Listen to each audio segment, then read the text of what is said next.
Greetings, folks. As I was doing some reading ahead in my for my skeptical reading of the New Testament, um, Sermon on the Mount is coming up pretty soon here, and in chapter 5, verse 27-28 of Matthew, um, it's the infamous kind of the thought crime kind of verses, I guess. So Jesus says, "You have heard that it was said to those of old, 'You shall not commit adultery.' But I say to you that whoever looks at a woman to lust for her has already committed adultery with her in his heart." So it's almost like he's saying that it's already, you basically already done it. So it's sinful. So you got to really guard your thoughts to the point that when you have the thoughts, you might as well say they're sin. So don't even have the thoughts because they're sinful. So based on that, it kind of reminded me of a verse, and I had to look it up, and I found it. But how I think it was Paul who was saying that let's see here, it's in Hebrews. He was talking about Jesus being sympathetic with us because he was tempted just like us. Okay, so Hebrews 4, 14 to 15. "Seeing then that we have a great high priest, who has passed through the heavens, Jesus the Son of God, let us hold fast our confession. For we do not have a high priest who cannot sympathize with our weaknesses, but was in all points tempted as we are, yet without sin." So when I read this, temptation equals sin. So Jesus himself was tempted.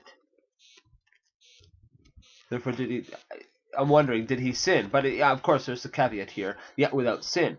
But there's two things here. Okay, so if thought or temptation or even just thinking about sin is sin, and Jesus himself was tested in all areas, just as we are.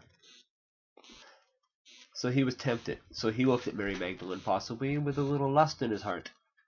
Or his mind, not his heart. Anyways. He kind of did that. So that would make him a sinner. Which wouldn't make him perfect anymore. But the second thing is, so is Jesus a sinner or not? The second thing is, the whole point of this passage in Hebrews was to show that, you have a sympathetic ear in heaven, like somebody who's been through the same trials you've been through the same things, everything. They know it all. They've gone through it all, and yet they didn't sin. Now, I'm going to hear probably most Christians say that Jesus can't sin. He's God. He can't sin, and because God can't sin, which is, that makes sense according to your description of God. So what is the point of this verse then? If God cannot sin, then he didn't go through the same things as humans do. He isn't sympathetic. A comparison would be, let's say there's a billionaire. He comes from a family of millions and billions of dollars over generations and generations. They've never wanted for anything, and he will never want for anything ever. Never worked, never in a restaurant where a glass of water costs $25 at least in the restaurants that he eats in. He's never actually seen anybody get dirty, work, get greasy, anything, nothing. He's never witnessed this stuff at all. And let's say he runs as a politician, and he says, "Look, I'm just like you, Joe Everyman. Just like you. You'll have a sympathetic ear in the government if you vote for me as Joe Everyman." Now, is that genuine? No. So that's the second thing. This is TV evangelism right here. Playing on people's emotions and kind of trying to pull the wool over people's eyes, which is a biblical kind of saying anyways, but it's very interesting. Like, I don't know. So to me, what's the point of these verses then? at all.